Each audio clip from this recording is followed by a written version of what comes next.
is a space between reality and fantasy, between light and dark, between rational and irrational. In this space, there are stories. This story is called The Bathtub.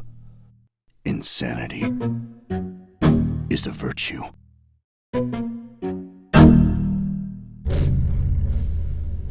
October 3rd. Moved in today. The building is old and dilapidated. No matter, the rent is good. I am here to do a job and hopefully will only stay a few months. I dislike small towns. They creep me out. I grew up in a big city and crave the noise and hustle of a busy place. I cannot sleep when it is completely silent. I realize today there will be many sleepless nights ahead of me. The building I am in is on a hill. It is isolated. Old and full of cracks that radiate out of the foundation. These cracks scatter around the building like spiderwebs, catching windows and doors in their path like prey. The building used to be an insane asylum, and later it was remodeled into apartments. Most people stay away from it, but I don't mind. This is why the building is so isolated. They renovated it several times since the asylum days, but can still see the little remnants of it all over the place. A coat of original paint that gets exposed under a leaky pipe. Tiles with scratch marks in them, right under my carpet. I went to town today to get some groceries. People are chatty here, nosy. Everyone knows I am new here since they have never seen me before. A cashier who was checking me out at the register asked where I was staying, and I told her it was the house on Cutter Hill. The old asylum? She had big glasses on and wore bright-colored lipstick. When she spoke, I could see that one of her teeth was also covered in it. Nobody local would ever live there, you know. She fixed her glasses. Just some folks that are passing through, and Heath. Also Tony, who is Heath's sister. Those two are an odd couple, so I suppose they like it there for that reason. I nodded. I hate unsolicited conversation. I don't care about asylums or any of that superstition. I am here to do my job and leave. I grabbed my groceries and went for the door. "Wait up, darling," I heard the cashier call after me. "Take your receipt." She extended a long, thin paper towards me. My receipt. Her aged fingers were wrapped around it, and I could see her nail polish was bright red, just like her lipstick. I noticed how unattractive she really was then. "You keep it." I was out the door. I drove towards Cutter Hill. As I approached it, there were less businesses and less people around. At the end of the road, I could see the old white building, my temporary home, with a few lights on. That was the only beacon of light in that direction. It rose out of the darkness like a forlorn sight across the field. The day was pleasantly warm now, the intense heat having receded with the sun. I cracked the car windows open and happily drove into the dark landscape. "Hey, mister!" I looked up. It was a woman in a bathrobe. She had dark hair falling around her face in curls, messy. She looked good for her age, which I would guess was about 38. "Hey, mister," she said again. "Are you the new guy?" I nodded. "They tell you anything about your unit?" What's there to know? I was in a hurry to get back. I was hungry. "They say a guy living there before you, you know," she whispered loudly. "Went crazy. Nuts, you know. Got all strange, and nobody heard from him since." She leaned towards me over the railing as she spoke. "Marty says he never even left, although nobody's seen him for months.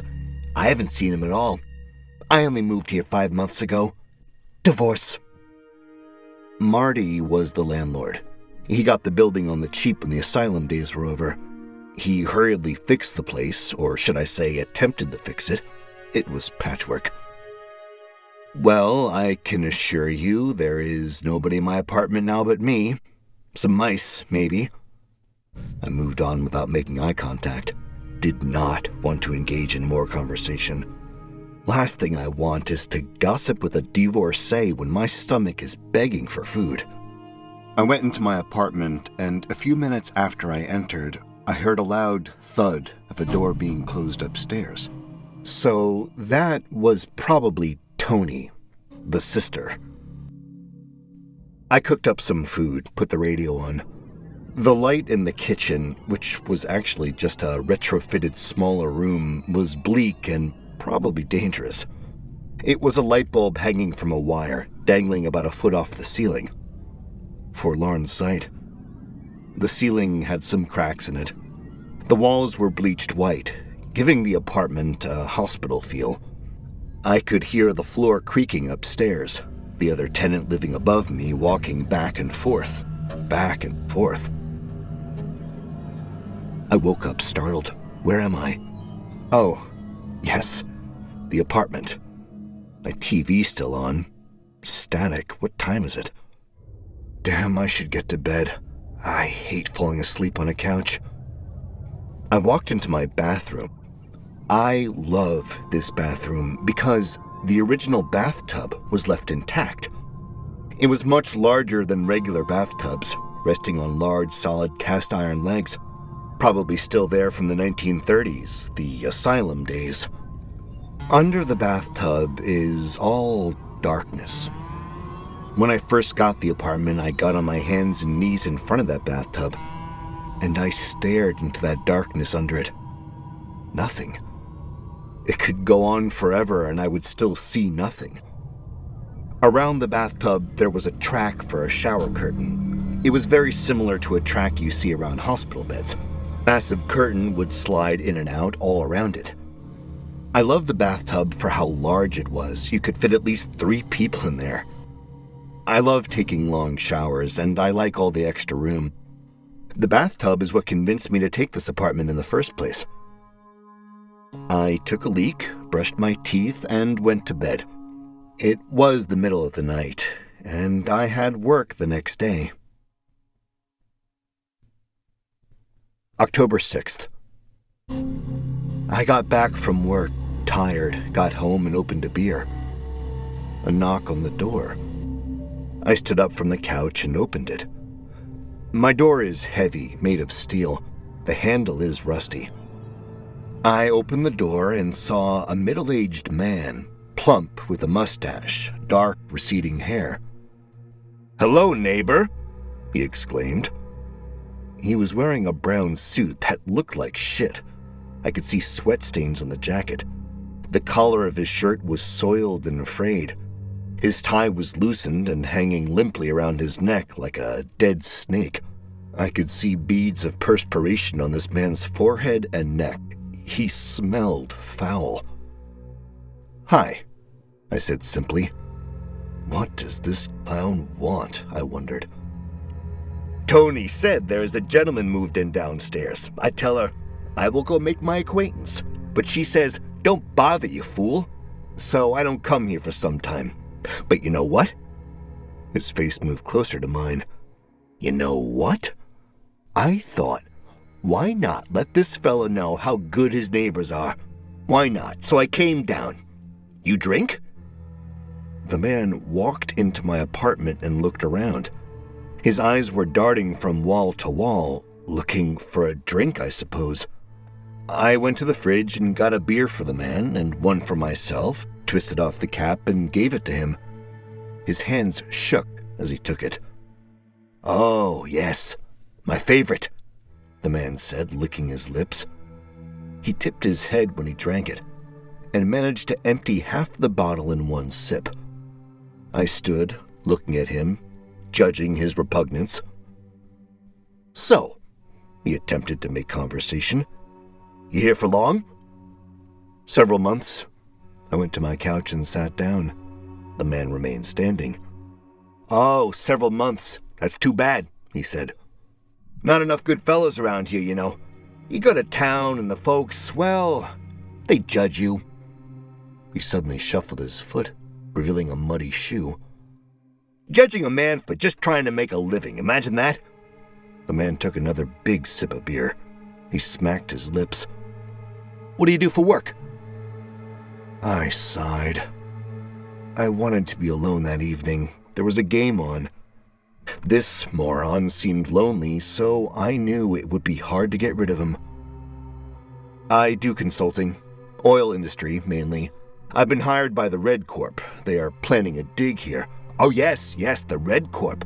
Aren't you a smart one? Yes, the man exclaimed, his voice loud. He took another large sip of his beer and finished it. He stared at the empty bottle sadly, then looked at me inquisitively. Help yourself to another one if you want. I motioned to the fridge. The man's eyes lit up, and he went over and got himself another bottle. I am Heath, by the way, he said, wiping the perspiration off his forehead with the sleeve of his jacket. I nodded. Richard. Well, Richard. Heath sat down in an armchair opposite me. Did you, perchance, hear anything about this apartment you are renting? There is a story here, you know. Oh, yes, there is. He took a large sip again. I could see the fat of his neck vibrating as he drank, beads of sweat dropping. I am not much for stories, I said. I looked out the window at that moment and saw the sun setting over the hills. The warmth will subside in another hour or so, and I can shower and get to bed. I had to get rid of Heath. Well, that one's a doozy, said Heath. There was this other guy here, you know, Frank. Nice fella, always had some whiskey. Good stuff, too, none of that cheap crap. You drink whiskey? I nodded. Yeah, that a boy. Heath looked around the apartment. One day, Frank got, depressed. Yeah, depressed. He spent a lot of time in here, hiding. Hiding? I asked.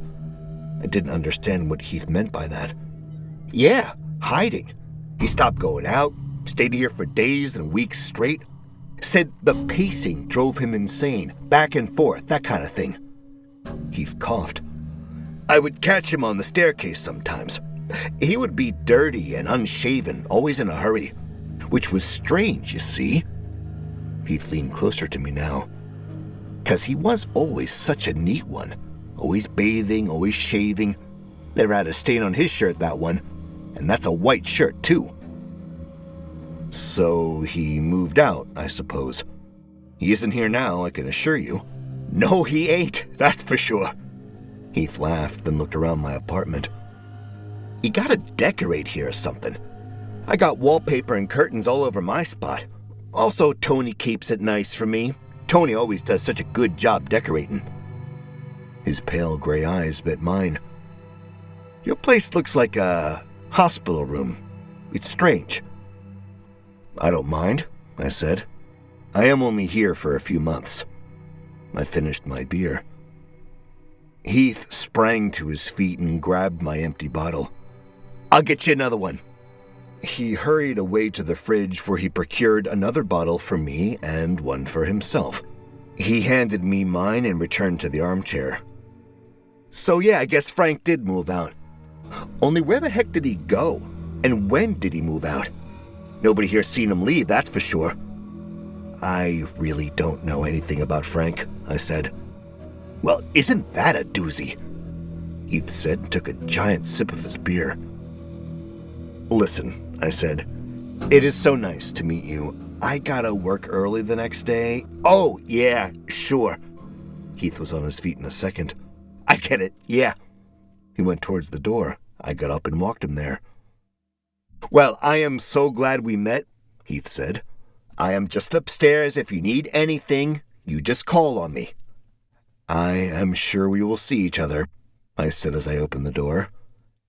Hey, you think you can help a fella? Heath stared at the fridge. He still had the unfinished beer in his hand. I walked over to my fridge, got another bottle of beer, and gave it to him. Oh, thank you. Heath made a little bow. That's the way to help a fella. He hurried away up the metal staircase. Have a good night, he said on his way up. Put some red curtains up or something. You want me to get Tony to help you? I think I can manage some curtains, I said. Good night.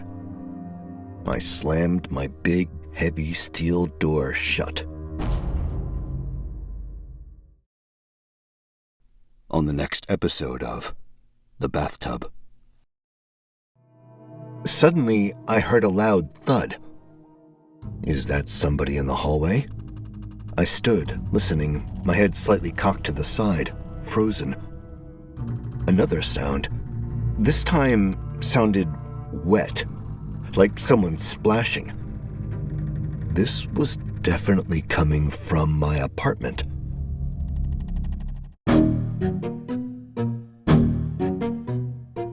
Thank you for listening to The Bathtub, a Crawlspace Media production of a Pi Rational story, narrated by Neil Hellegers.